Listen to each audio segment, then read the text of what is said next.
Hi, Neil Gilliman here with Piano Bench Chat number 93 for November 2023.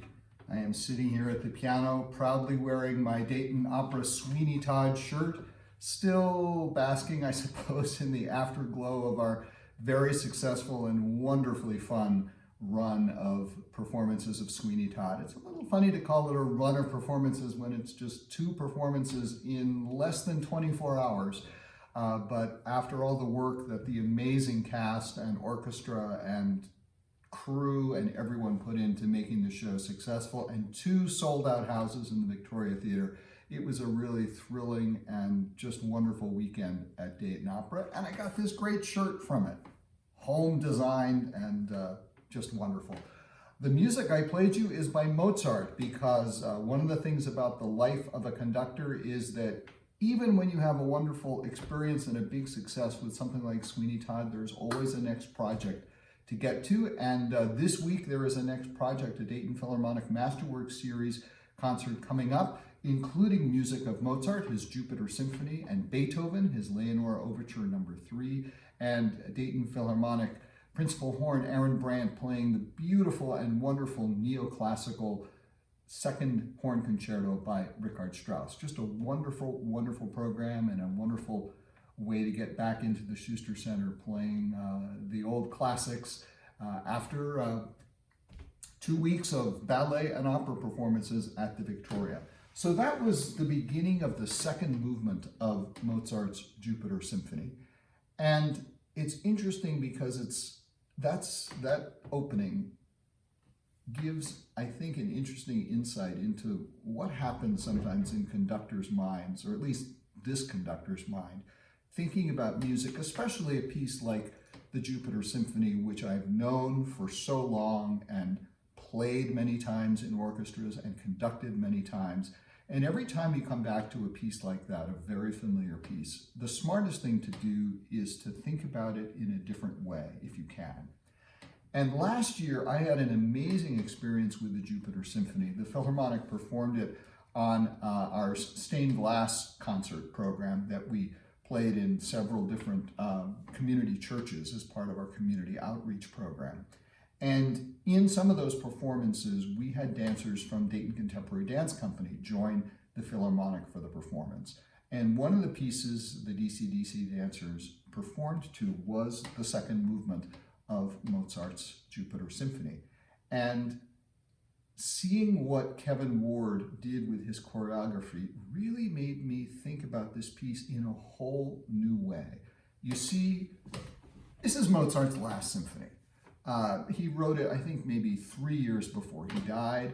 He may have had more symphonies in mind to write, but because it's his last one, it has grown around it just this kind of mythology of greatness. Now, first of all, it is a great symphony, and it deserves all the accolades it gets. It maybe even deserves the title Jupiter, which Mozart didn't give to him. It was a friend of his who dubbed it that for PR reasons. But the thing is, this piece is so beloved and so admired that I think we sometimes take it a little too seriously. And doing the second movement with the DC dancers and seeing Kevin Ward's choreography opened like a window for me into a different way of looking at this movement and really the whole symphony, a sense of playfulness. It's a little bit long distance, but here's the very beginning of the Philharmonic's performance from last year of the second movement of the Jupiter Symphony in performance at a stained glass concert at Grace United Methodist Church in Dayton. And I think you'll see what I mean about the playful approach that Kevin took to the music at the beginning of this movement.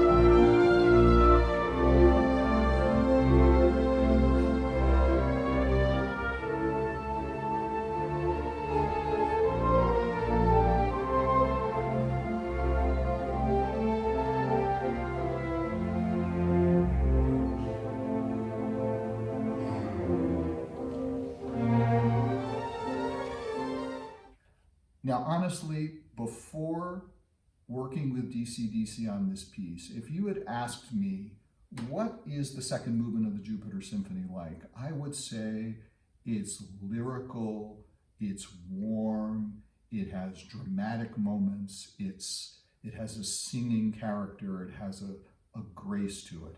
I don't think I would have thought of the word playful, but just seeing the gestures in the choreography at the beginning of the movement, and let's look at them again a little bit closer up.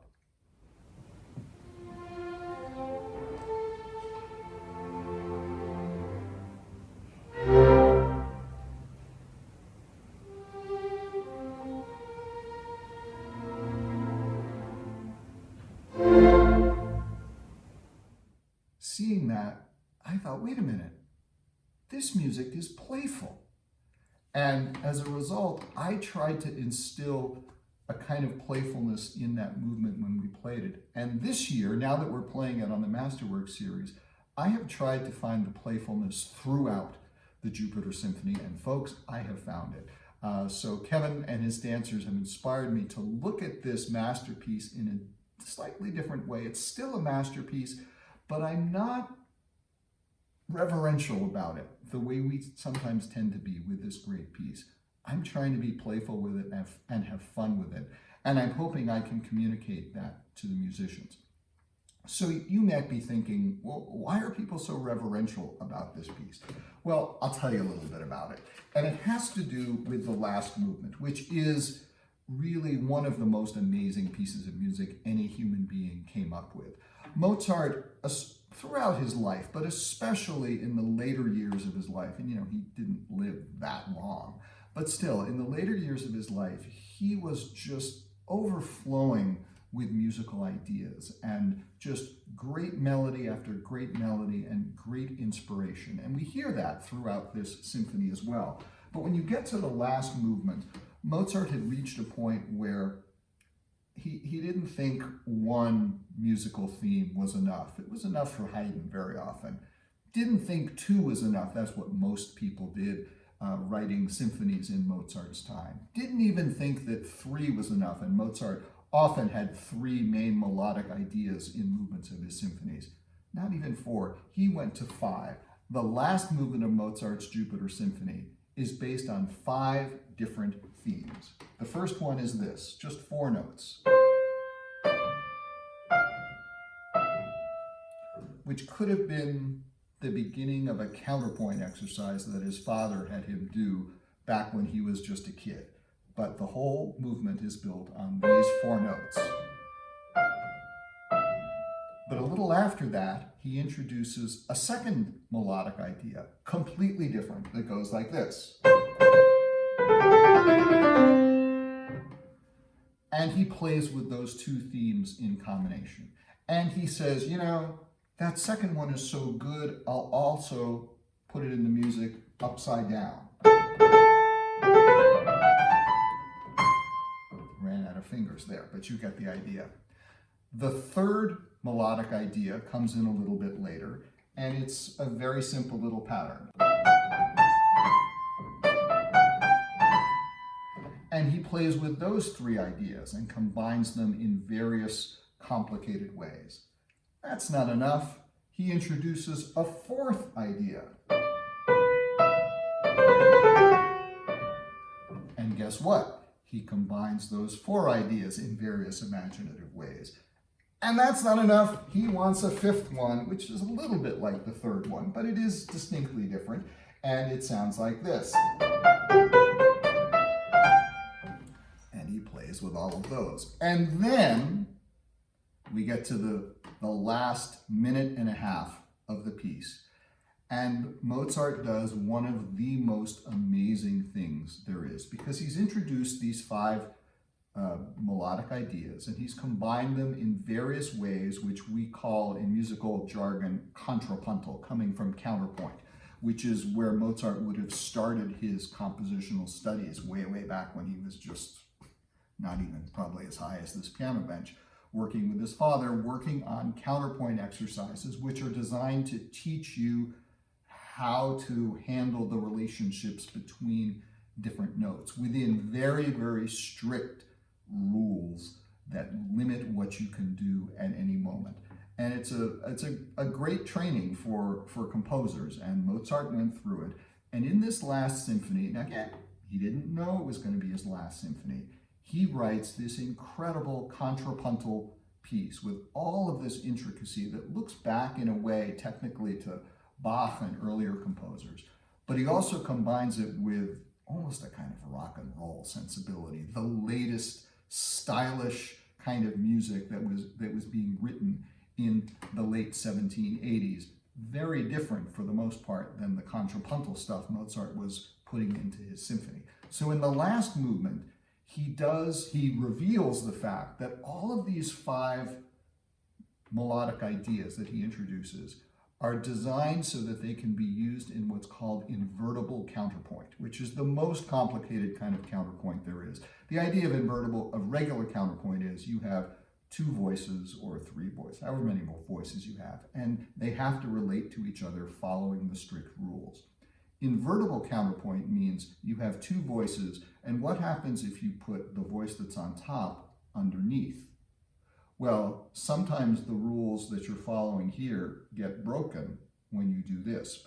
But if you've written your music in invertible counterpoint, it doesn't matter which is on top. And if you write in 3-part invertible counterpoint, which is even harder, you can have all of the various combinations. It would be, I guess, 6 different combinations. 4-part invertible counterpoint is 4 times 3 times 2. The math gets too hard for me. I did look this up. If you have 5 voices in invertible counterpoint, there are a total of 120 different combinations of those 5 voices.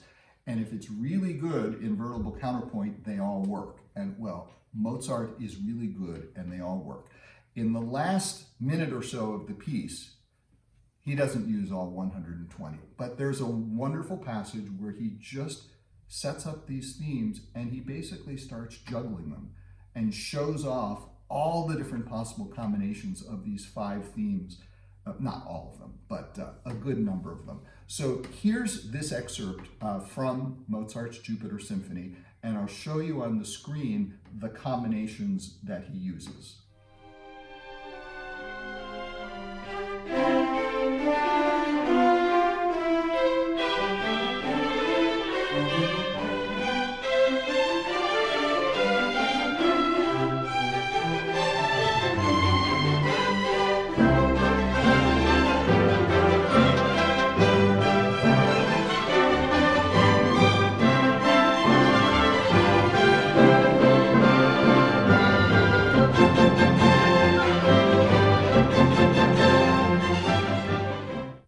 Show you all the others getting up to 120, but I will show you one of the combinations that he doesn't use, which is the one where they go from top to bottom, 1, 2, 3, 4, 5. And if he had done that, that would have sounded like this.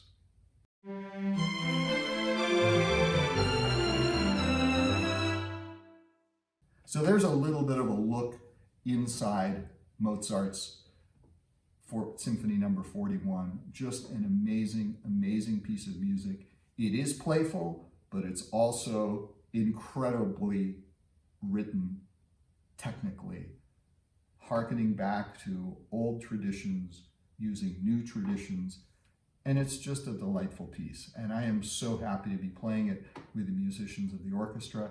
And you know, there aren't many conductors in the world who get to conduct Sweeney Todd one weekend and Mozart and Beethoven and Strauss the next weekend, and I count myself very lucky. So thanks for listening to this Piano Bench Chat. Have a wonderful November, have a happy Thanksgiving, and I'll be back with you next month with a December-themed Piano Bench Chat, which will be number 94.